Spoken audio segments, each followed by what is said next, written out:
بات ختم نبوت دنیا انسانیت کو ہدایت دینے کے لیے، دنیا انسانیت کو رشد و ہدایت دینے کے لیے سلسلہ ایک شروع ہوتا ہے ولایت کا اور امامت کا، اور یہ سلسلہ ولایت اور امامت چلتا گیا چلتا گیا چلتا گیا اس خطے کے اندر جو ہزاروں کروڑوں اربوں انسانیت کو فیض پہنچا رہا تھا، وہ فیض پہنچانے کا سلسلہ حسنین کریمین کے نسل کو، مولا علی کرم اللہ وجہہ کے نسل کو پسند کیا گیا۔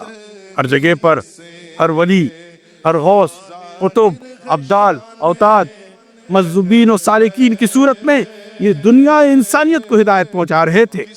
اب ایک نیا در جو کھلا تصوف کا، طریقت کا، ولایت کا، امامت کا، تو وہ در کیا کر رہا تھا؟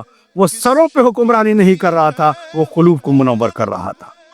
وحدہ لا شریک کے دربار میں لوگوں کو سجدہ ریز کرا رہا تھا۔ اسی طریقے سے ہمارے مرشد برصغیر پاک و ہند کی عظیم روحانی شخصیت الحسنی والحسینی کا کردار بھی عیاں ہے۔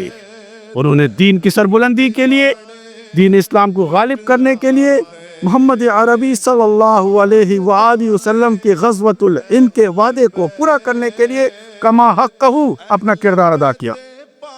آپ اس خطے میں آنے کا